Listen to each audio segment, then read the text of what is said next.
Hey everybody, it's Black and Ola back at the indie stage here at TwitchCon 2017. We're going to take a look at Pantheon, Rise of the Fallen, an all-new MMO in development right now. And we've got 3 people from the team right now. I'll let you guys introduce yourselves. Hi, I'm Brad McQuaid, the Chief Creative Officer, and thanks for coming. I'm Benjamin Dean. I'm the Director of Communications at Visionary Realms. I'm David Schlau. I'm the producer of promotional content for Visionary Realms. Cool. We got the game live, and I want you guys to tell us all about this new MMO. Why should we be hyped for it? And I want to learn as much about it as we can. So we're going to jump right into the gameplay right here. So what we start off here, we see, David is grouped. This is kind of taking a look back at when MMOs were challenging. We want to promote group gameplay. We want people to make friends. Brad, being our Chief Creative Officer, he's had quite a bit of experience himself with titles like EverQuest and Vanguard. Brad, how would you describe our Pantheon? Yeah, it's a new game, a lot of new features, a lot of new ideas, but it also, like you were saying, we're trying to bring back the social element, the challenge. Most of the content is built around grouping and learning, and then learning how to play your role. It's a class-based system.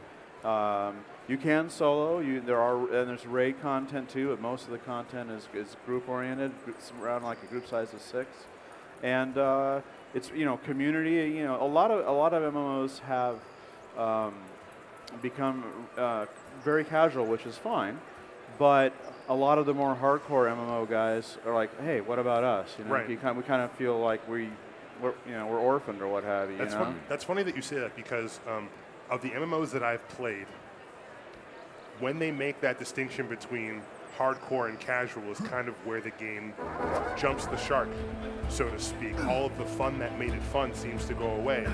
And I understand a company's decision to do that because not everybody has the time to devote into an MMO. So how did you guys find the perfect sweet spot to satisfy both the hardcore fan and the casual fan? Well,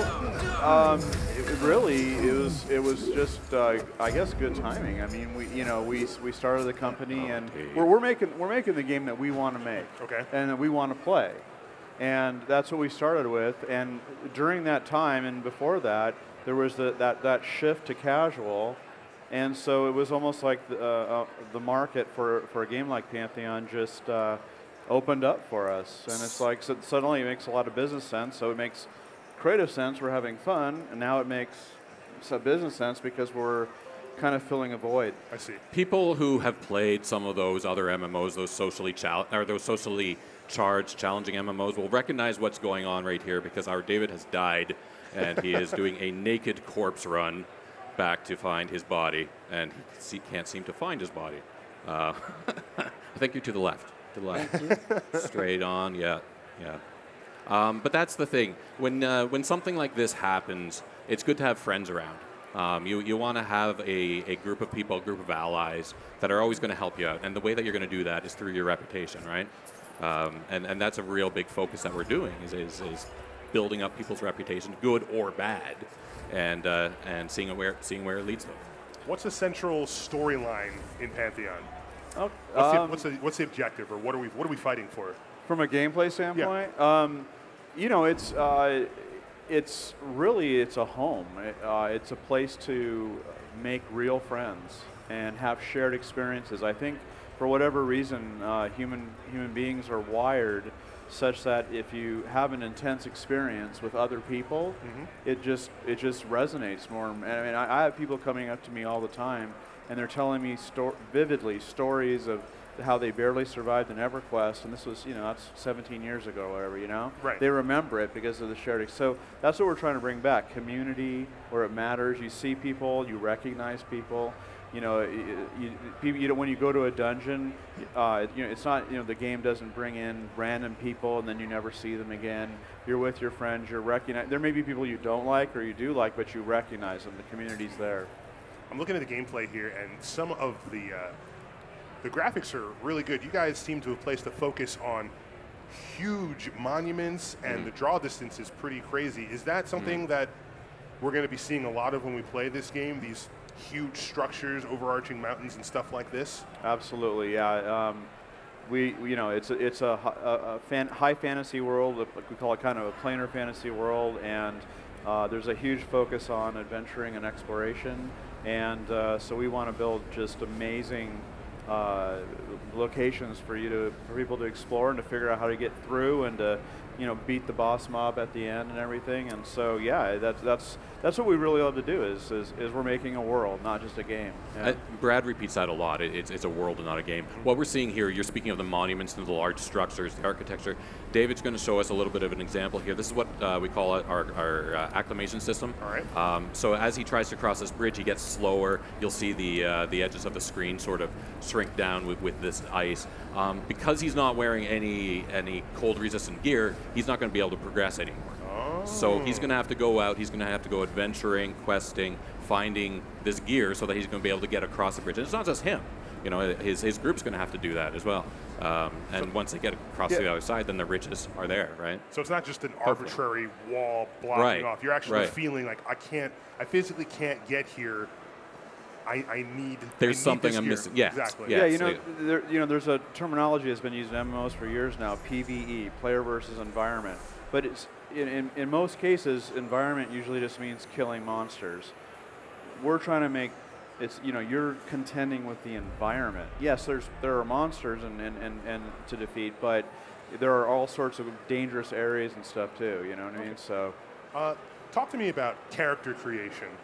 Every MMO that I've played, I've spent a good 20, 30 minutes making sure my character's the way that I want. Right. What can we expect in terms of character customization, selecting a class, selecting a race? What does Pantheon have to offer in that respect? He's bringing it up right now, and this isn't totally done yet, but it's what you basically would expect. You can adjust your height, fat, thin, move around your nose. It's what you would expect from a modern MMO. Okay. Yeah. Yeah. And when you start the game at level 1, Mm-hmm. a lot of MMOs can either throw you right in there or be very, very hand-holdy. I remember playing Final Fantasy XIV, and I was excited to play that game, but it took so long for me to get into, I just want to kill low-level mobs so I can actually get to playing the game. What is the difficulty ramp on, how much does the game hold your hand? How long can we expect to actually get into the thick of the action? See, it's really up to you. So if you're already familiar with the style of game of MMO that we're making, you can just jump in and play. Okay. And there's no tutorial that you're forced to run through or anything like that. That said, there's going to be a lot of players, younger players. They weren't around in the old days, and we can't just put them in the game and have them run off and just die because they don't realize they need other people to need to work together. So for the player in that situation, there is actually a lot of initial hand-holding. There's a matchmaking system. There's a lot of different mechanics that bring people together and proactively reward players to become real friends and actually not just play the game but talk about life and what interests them and their hobbies and yeah, you know what I mean? And that's what really makes a game like this sticky, and I think that's what unfortunately a lot of MMOs have kind of lost, that stickiness, You mentioned the importance on player versus environment. Mm-hmm. I love player versus player combat. Can you talk to us about any of the details that you're planning for that, or is it going to be a focus on PvP combat? So the focus is, certainly right now, the focus is PvE, right? We're building the world and balancing it and creating all the content. But when we release, we'll have different shards or servers, whatever you want to call them, and there will be PvP and PvE servers. So, there are some people love, and they don't want to be attacked by other people. They just want to cooperatively work. And then, like you said, you like that PvP. So you have that option. And then within the PvP servers, you'll see different rule sets, like just free for all, mm-hmm. or maybe race versus races, good versus evil kind of thing. Arenas, all sorts of variations. I think once you have a core game, then you have an MMO that has multiple servers, then you can kind of create these different variations on the theme, and you can kind of tune the game to appeal to a specific kind of player. Sure. Awesome. Another question that I have about the experience for player versus environment. I've seen the ice setting, the forest setting. Change your model. When you go through the game, what's the importance on playing in a group versus playing solo?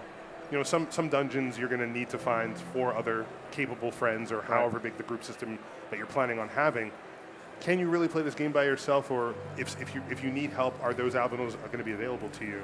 Yeah, I mean there'll be areas that are more solo friendly, and then there's also other activities like our crafting system, and you know, where you can make items that you're going to sell to other people. Or having a player-driven economy and people trading items and buying and selling is a big thing. So if there's a lot of people that love crafting, you know, that's a solo activity. So there's always something to do if you log on and your friends aren't there. So we're talking a little bit about the elements, or the environments before, and the climates. This also takes place in smaller pockets. David's having a little bit of problems getting back in here. But in a moment, what we're going to show you is another area that sort of emphasizes this. So we have these pockets of atmospheres. So like that cold acclimation that you needed to do. This is like that, except in a smaller area or smaller region. So it could be like around a tree, or as we're going to see in some ruins. And so you'll see sort of a misty area. Not that this is necessarily the case, but maybe that misty area is poisonous, or maybe you can't breathe properly in there. It just adds that extra element to the environment itself, where you have to consider everything that's going on around you. You know, it's not just expect the unexpected in a way, right? And that also relates to items too.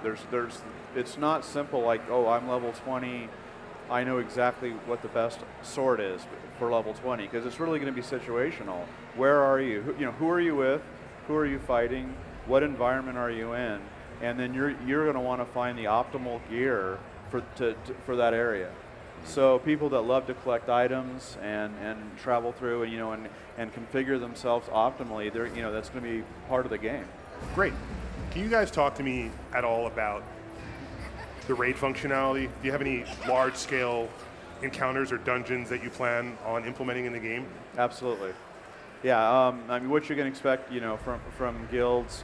We don't have the sizes and such figured out yet, but. You'll have standard, the guild leader will have, can configure the guild, how the loot works, everything like that. One interesting thing is a lot of the boss mobs have behaviors, and they're very intelligent.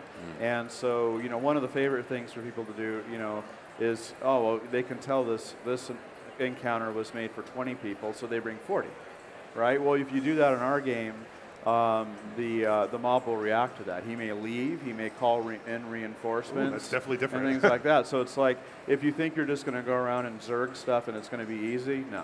There's one encounter actually in this zone in Halnir Pass. Yeah, this dungeon here. Yeah. Where I don't think we're going to be able to show it today, but it was a fight that our team had put together. It was one of the first boss encounters that we set up, if I remember correctly, and the script to it is really quite brilliant, and it took us who hadn't designed it, it took us a few tries to sort of figure it out. Once we've kind of figured out what was going on, it's like, oh, that's cool. And again, it was tying in the atmosphere system that we were talking about. Right.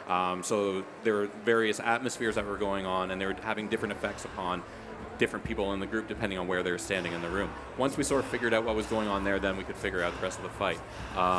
But the interesting thing about that fight, too, is that the door closes behind you. So it's still an open dungeon. But once you engage that particular fight, boom, yeah, you're there, and nobody can come in to rescue you. So normally this is an open world game. There's no instances. No instances. No instances. So you're in just huge environments. So you could be in the depth of a dungeon and run into another group, maybe help them out, maybe compete with them, and but like Ben was saying. Certain special encounters, the doors will come down and right. So there's actually a chance for you to be right. Because I can imagine how problematic that could be. You're trying to beat a boss you've been grinding for a bit, and somebody comes and Yeah, screws but it up. well, it keeps it keeps track of the damage you've done, and you're gonna other players won't be able to grief you like that. But, Okay. But what our hope is that actually socially, people will actually meet each other, and they may be rivals or what have you, but it just feels like it feels so much more real when you're running through an area and you see other people doing other things. You were talking about boss mechanics earlier. In some games that I've played, there's a hard and rage timer for people who might not have enough DPS to beat the boss. Like if you don't beat this boss in 10 minutes, you'll just get destroyed. How are your encounters different from what we're used to seeing in games like WoW or Final Fantasy 14? Like, Well, how might yours stand out? I mean, you're going to see all that. I mean, that's expected. But I think it's really the behaviors. They'll have different AI. They'll have, for example, you might go into a boss encounter, and that boss mob just goes after your healer. Mm-hmm. You know what I mean? And he's like, well, what's the he's almost like the character. Like it's like he's going to take out your healer first, or maybe he is an alarmist or something, and he flees and brings back reinforcements. And so it's just giving them different behaviors. And that's one of the challenges of MMO is the whole Groundhog Day. It's the same. The mob looks different, but it's the same tactics, right? It's a different color scheme or something. Right, like and then to make them harder, we'll just give them more hit points or something. No, these guys will have different AI behaviors and actually be intelligent, and you're going to have to learn. Okay, well, if this guy has a specific behavior, then we need to have a completely different strategy in order to beat him. So the first time, you're going to... Yeah, it's definitely going to be a surprise. Yeah. So you got to probably just end up wiping and, all right, so he did this. Yeah. Let's try this next attempt. Right. Or send the least favorite guy in your guild and sacrificial lamb. Right, and see there you what go. happens. Yeah. What always that's gets me. Yeah, that's Dave. That's Dave, right, there you go. What always gets me is the amount of thought that's going into all of these encounters. So we're talking about boss encounters, and how it took some of us on the team a while to figure it out. But we're seeing that in almost everything that's happening here. We take the tenet of challenge and really trying to incorporate it into whatever we do. And that doesn't mean it's going to be impossible. It's going to mean that you have to think about things in a little bit of a different way. Our creative designer, Chris Perkins, is probably he wears the title well because he's incredibly creative. So he comes up with he gets together with the rest of the development team, the designers like Corey Lefevre and the others, and really tries to think outside of the box. And so they bring in their creative ideas and their experience with other MMOs and other games, and just try and push it a little bit further, make you try to think about things, about the approach in a different way that you might not have thought about it before. What's the most difficult, challenging thing that you've encountered developing this game and getting it to release? It's creating content. MMOs are all about content and creating a huge world, and that takes time. It's handcrafted, and they're huge, and because we're not using instancing, the dungeons are just ridiculously large, and it's fun. I mean, it's a blast creating this huge world, but it's certainly challenging and takes a lot of manpower. For me, I think we didn't have a guidebook either, because we started off, I mean, there's a lot of other companies who are venturing into crowdfunding endeavors and startup companies. And just the way that we had approached this originally, there was no guidebook on how to do it. So we were just sort of figuring things out. We would have to put some of our resources into certain things, while we didn't have enough resources to cover other things. So it's trying to figure out where that balance was and trying to find people with the amount of skills that we needed.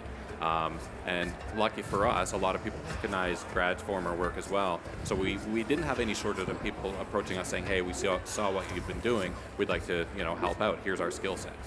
So that's been really helpful. So I don't know if I call that a challenge, but it's something that was unique that I hadn't experienced before.